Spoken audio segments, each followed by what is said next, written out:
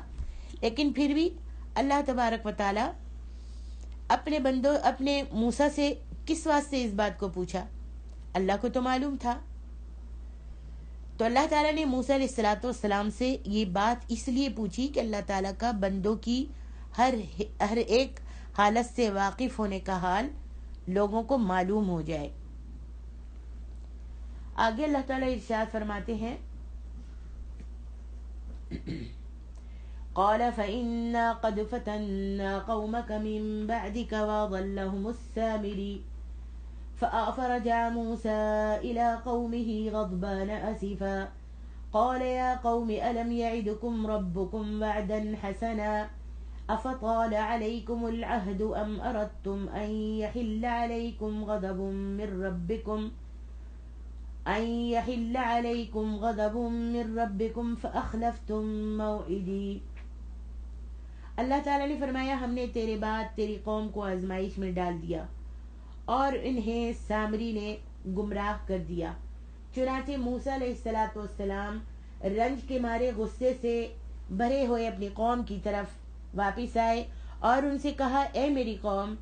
تم سے تمہارے پروردگار نے اچھا وعدہ نہیں کیا تھا؟ کیا یہ زمانہ تم پر لمبا ہو گیا تھا، یا تم یہ چاہتے تھے کہ تم پر تمہارے پروردگار کا غصہ اور غضب نازل ہو، لہذا تم نے میرے وعدے کی خلاف ورزی کی؟ وہ کہنے لگے کہ ہم نے کچھ اپنے اختیار سے آپ سے وعدے کی خلاف ورزی نہیں کی۔ قالوا ما اخلفنا موعدك بملكنا ولكننا حملنا اوزارا من زينة القوم فقذفناها فكذلك القى السامري۔ وہ کہنے لگے، ہم نے کچھ اپنے اختیار سے آپ سے وعدے کی خلاف ورزی نہیں کی، بلکہ قبطی قوم کے زیورات ہم پر لاد دیے گئے تھے جنہیں ہم نے آگ میں ڈال دیا، پھر اسی طرح سامری نے بھی زیور آگ میں رکھ دیا۔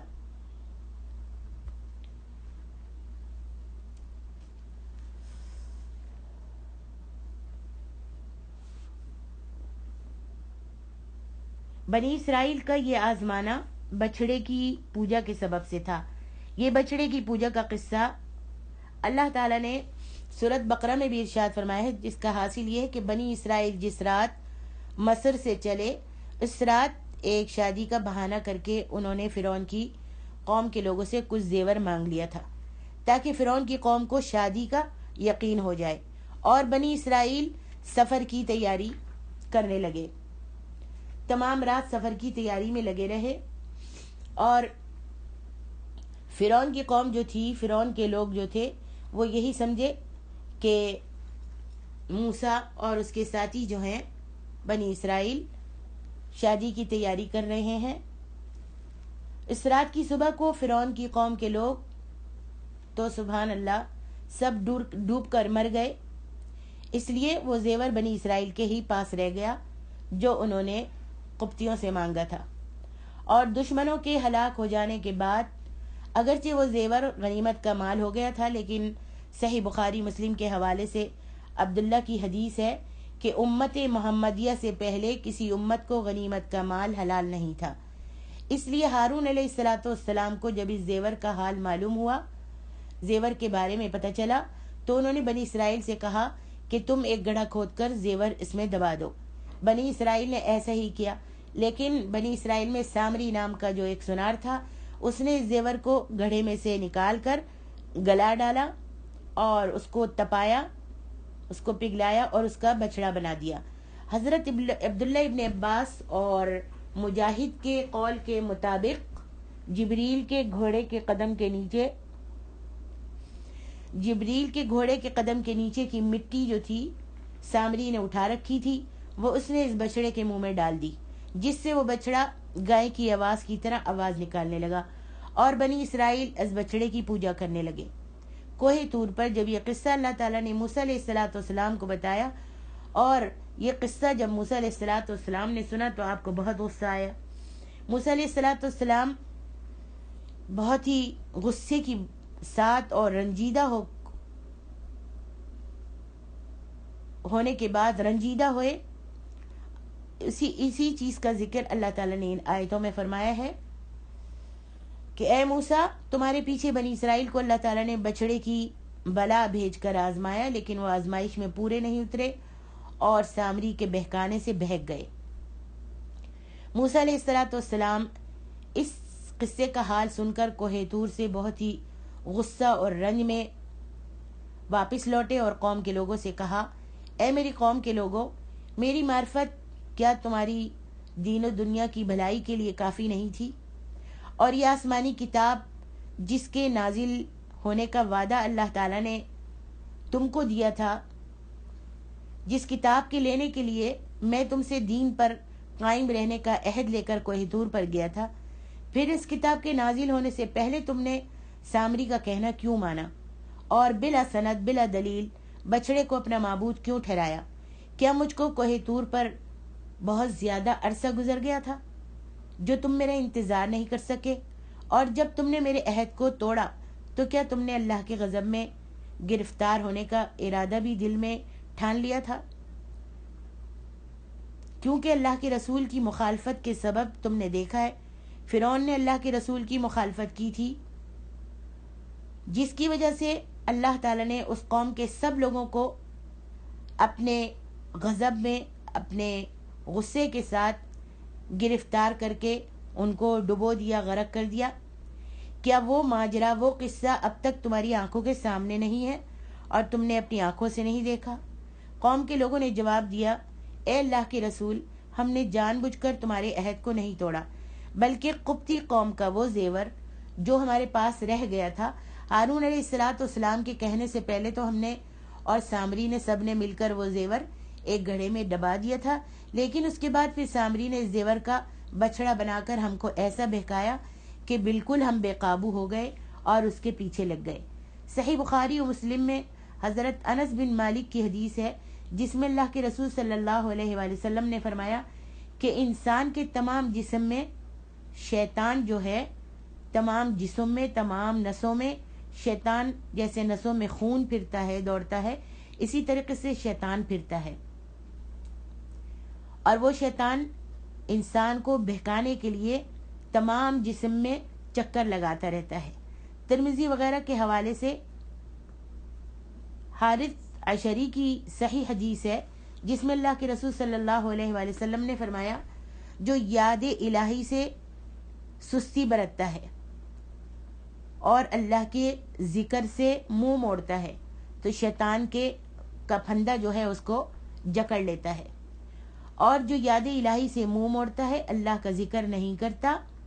تو اس کو شیطان کے پھندے سے کوئی بھی چیز نہیں بچا سکتی۔ اس واسطے سے چاہیے کہ ہمیشہ انسان اللہ کا ذکر، تحلیل و تسبیح و تکبیر میں اپنے لبوں کو جاری رکھے، ہلاتا رہے اور اللہ کا ذکر کرتا رہے، تاکہ شیطان کے پھندے سے ہمیشہ محفوظ رہے۔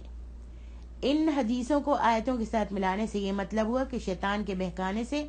بنی اسرائیل اس لیے بے قابو ہو کر سامری کے کہنے میں لگ گئے کہ انہوں نے ہارون علیہ السلام کی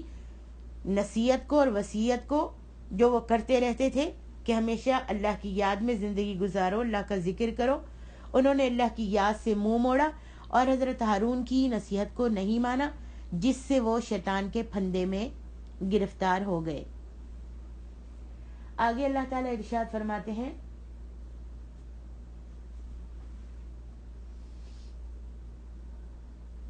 فأخرج لهم عجلا جسدا له خوار فقالوا هذا إلهكم وإله موسى فنسي أفلا يرون ألا يرجع إليهم قولا ولا يملك لهم ضرا ولا نفعا۔ پھر وہ اس ڈھلے ہوئے سونے سے ایک بچڑے کا جسم بنا لائے جس سے بیل کی سی آواز نکلتی تھی۔ وہ لوگ کہنے لگے تمہارا اور موسیٰ کا الہ تو یہی ہے۔ موسیٰ تو بھول گیا جو طور پر چلا گیا، کیا وہ یہ نہیں دیکھتے کہ نہ تو وہ اس کی بات کا جواب دیتا ہے اور نہ ہی وہ ان کے نفع اور نقصان کا کچھ اختیار رکھتا ہے۔ اگرچہ اور مفسروں کا قول، دوسرے مفسروں کا اور کافی مفسروں کا قول ہے کہ اس گائے کے بچے کا گوشت پوست سب کچھ بن گیا تھا اور وہ چلتا پھرتا تھا، لیکن امام المفسرین حضرت عبداللہ بن عباس قسم کھا کر فرمایا کرتے تھے کہ وہ گائے کے بچے کی صورت کا محض ایک پتلا تھا،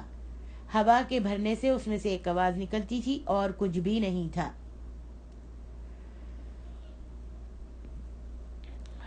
اور یہ عبداللہ ابن عباس وہی ہیں جن کے لیے نبی علیہ الصلوۃ والسلام نے جب یہ چھوٹے سے تھے اس وقت نبی صلی اللہ علیہ وسلم نے ان کے لیے دعا کی تھی اور فرمایا تھا اللہم فقہہ فی الدین، اللہم فقہہ فی الکتاب والسنہ۔ آپ نے یہ دعا کی تھی تو اسی واسطے تفسیر قرآن میں حضرت عبداللہ ابن عباس کا قول زیادہ اعتماد کے قابل ہے، اگرچہ بعض متأخر مفسر بعضی جگہ حضرت عبداللہ ابن عباس کا قول لینے میں یہ عذر کیا کرتے ہیں کہ شاید یہ روایت حضرت عبداللہ ابن عباس نے اہل کتاب سے لی ہو، لیکن صحیح بخاری میں خود عبداللہ ابن عباس سے روایت ہے۔ اس سے معلوم ہوتا ہے کہ حضرت عبداللہ ابن عباس کو اہل کتاب کی روایت کے لینے سے ایسی نفرت تھی کہ وہ اور لوگوں کو بھی اہل کتاب سے روایت لینے کے لیے منع کیا کرتے تھے۔ بنی اسرائیل نے یہ جو کہا تھا کہ سامری نے زیور کا بچڑا بنا کر ہم کو ایسا بہکایا کہ بالکل بے قابو کر دیا، ان آیتوں میں اسی کا ذکر ہے اور حاصل مطلب ان آیتوں کا وہی ہے جو بیان کیا گیا ہے کہ ہارون علیہ السلام کے کہنے سے بنی اسرائیل اور سامری سب نے مل کر وہ زیور جو گڑھے میں ڈال کر دبا دیا تھا،